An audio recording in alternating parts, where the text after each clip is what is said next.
One team we haven't talked about is the Golden State Warriors. And according to Shams Charania, our long national nightmare is over as of 6:34 p.m. Eastern. Yes, that's right. Jonathan Kuminga saga is over. He had agreed to a 2-year, $48.5 million contract to return to the Golden State Warriors. Agent Aaron Turner told ESPN. But this is my favorite line of this report. The deal has a team option designed for the contract to be ripped up and renegotiated next summer. What? Like a 2-year deal, but it's the second year is designed to be ripped up and renegotiated next summer. So does that make it a 1-year deal? I've never heard this kind of verbiage around a contract, but Jonathan Kuminga did not get his player option that he was requesting, that there was kind of back and forth all summer. And Aaron Turner did a lot of interviews publicly trying to campaign through the media about his value and trying to get the word out that he would like to have a player option and no team options, because those are a net negative for a lot of these clients. Is like team options work against players, which is why maybe you want to include in this report that it's designed for the contract to be ripped up. So, according to the reporting, it's going to be about $22.5 million in year one. There's going to be a no trade restriction until January 15th. Mid-January is when he can be traded first. It seems like this is just kicking the can down the road. Yes. And designed for him to be traded. So it isn't a 2-year deal. It might be just like a half-season rental with the Golden State Warriors is how I'm reading it. How are you reading it, Dan? Yeah, it calls to mind, like NFL free agency reporting, where it's like this deal can be worth up to a certain amount. And then, your smart NFL people are always like, let's see the guarantees, because this 5-year, $96 million deal is really like 2 years, 38. And then everything else is void years and sort of incentive laden and stuff like that. My immediate reaction to it is the Warriors got basically exactly what they wanted in this situation. They did not go to a third year. They did not give up a player option. They did get, according to the reporting, Jonathan Kuminga to waive the implied no trade clause that comes with signing a one guaranteed season extension. And, for the team that's got your bird rights. So they still have the ability to move him this season. They have the team option that allows them to control what goes on next, or a potential suitor to control what happens next for Kuminga. They get him on the larger salary slot that allows them to bring in a higher priced player or to target higher priced players in trade if they want to try to add to this year's roster. Right? Like veteran guys who have in the $25 million range. Right. Yeah. So my initial reaction to this is sort of like, if this is where we were, why could not this have happened a very long time ago? But I suppose the answer to that is Jonathan Kuminga didn't get nothing in return here. He does get a little bit more money up front, right? If the initial offer was 2 years, 45, getting up to 2 years, 48.5, you start at a higher salary. So he gets a little bit more money now. He doesn't have to take the $8 million qualifying offer. He makes like an additional $15 million in guaranteed money this year. It doesn't get him the immediate exit to get where he wants to go. It doesn't get him the, sign and trade to Phoenix or Sacramento, where he would get a longer, more lucrative deal and a starting slot. He doesn't get everything he wants, but he gets a little bit more money. And he either gets, if he doesn't like where he is after an eventual trade, which I think at this point we just have to assume is gonna happen. If he doesn't like where he gets traded, he can either renegotiate a new deal there next summer or get into UFA in 2027. So he still is has the horizons coming closer for him to where he can fully control his next steps. It feels like it was a whole bunch of agita for not much payoff, but I think your point about kicking the can down the road is like, all right, so now Kuminga's there. He's there on this money. Does he start? Do you bring him off the bench as a sixth man? How excited is he about that? If you're the Warriors and you want to pump up his trade value to make sure there's a market for him in January, you can't just stick him on the bench and not play him.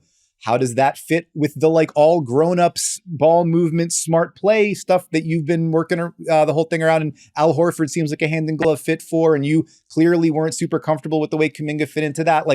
Now the on-court element of this comes back to the forefront. And I don't know, barring Kuminga changing his game and assenting to doing more of the kinds of things that Steve Kerr and that coaching staff have really been trying to get him to do for a longer period of time, or dramatic injuries and problems elsewhere in the Warriors hierarchy that means more shots, more touches, more usage for Kuminga. It's kind of tough to, like, I don't think we've solved those problems, but the can has been kicked down the road, if nothing else.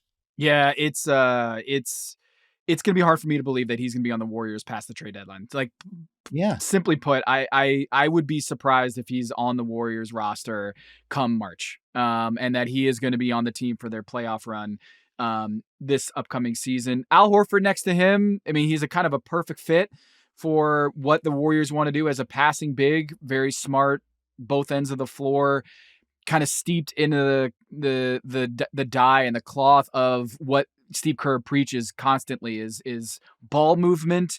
If you're gonna have the ball in your hand, make a quick pass, kind of 0.9ing it where you don't want to hold the ball. You want to make a decision quickly, shoot or move the ball. That's Al Horford's game, right? Yep. He is a guy that can have a 10% usage rate next to a guy like Jonathan Kuminga, right? Is like, all right, I'm just going to be out here to defend and play at a high level, do the little things, and Kuminga, you can just cook. But I just don't know what that does for, Draymond Green's going to slide over to the 4, and then you ask yourself, well, where are those minutes going to come from Kuminga? Like you said, is he going to start? What kind of minutes is he going to have?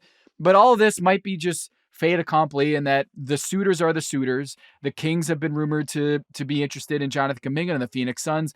And maybe we find out that, come January 15th, they've had some sort of deal, the framework of a deal already agreed to, and they're just waiting for him to get his money, which he did just get. So we'll see. I like the moves that they hit. GP2, D'Anthony Melton, Al Horford coming back. Love those veterans for what they're trying to do. I'm generally bullish on the Warriors year in and year out because I think Steph is that good. Sure. And he looks great, and everything that we're hearing about Steph Curry and his strength and his speed and his health, I think is really good sign for the Warriors. What I don't like is just, I feel like, Dan, this isn't going to be the last time we've talked about this on the Big Number, Jonathan Kuminga. I feel like we're probably in for what is it? There was a couple reports last year, Kuminga unhappy about his role and wanting to get some sort of resolution with Steve Kerr. And I feel like we're not out of the woods yet on that. So Golden State Warriors, they get Jonathan Kuminga back, but TBD whether he's actually going to be on the Warriors roster, and they rip up that contract this summer. Is he like our Pablo aspiration story? Like, are we going to have like a 5-part series on Jonathan Kuminga?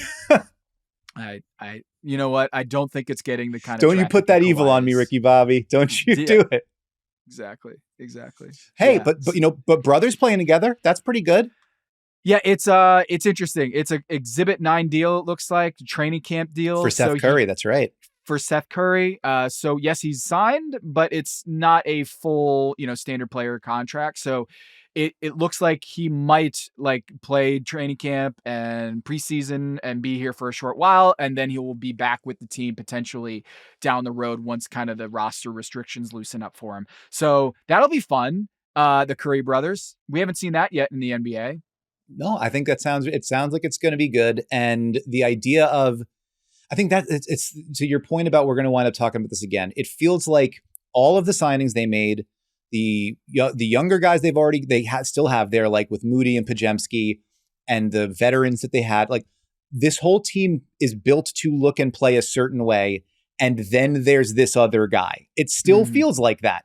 And maybe Kuminga is able to be like, maybe that can turn into a strength, and Kuminga can be, additive as a different type of player and bring a different flavor of downhill slashing and offensive creation, whatever. And maybe this is the year they finally figure out how to merge those two things. I think you're right, though, to be skeptical about that and to think that the most likely outcome here is that the one of these things is not like the other of it all, winds up being resolved in a trade in a couple of months. But at least Jonathan Kuminga is going to be getting paid a little bit more while we're all waiting for that. You don't have to wait anymore, folks. You were clamoring for the resolution on our over-under on the Kuminga contract that we said That's July right. 30th was going to be $20.4 million. That was the over-under from Fred Katz at The Athletic, did the survey of coaches and executives. And the average annual salary for Jonathan Kuminga after all of those, it was 20.4. We both said over on that. We took the over on that, and the average annual salary, even though it's going to be ripped up this summer, it's designed to be. It's designed to be. Things that are designed in certain ways that don't always happen. Like, that bridges was almost are like a dare that Shams did. Like, it's a dare. Like, don't you dare not rip this up. It's designed to be ripped up. The crease is, it's like a fruit snack that has already had a rip on the label there. It's already designed to be ripped up. Okay. This contract will self-destruct. Yeah. It will self-destruct. The little crease has already been created on the contract. And all you have to do, Mike Dunleavy Jr., is just rip it. Just let it rip. All right. So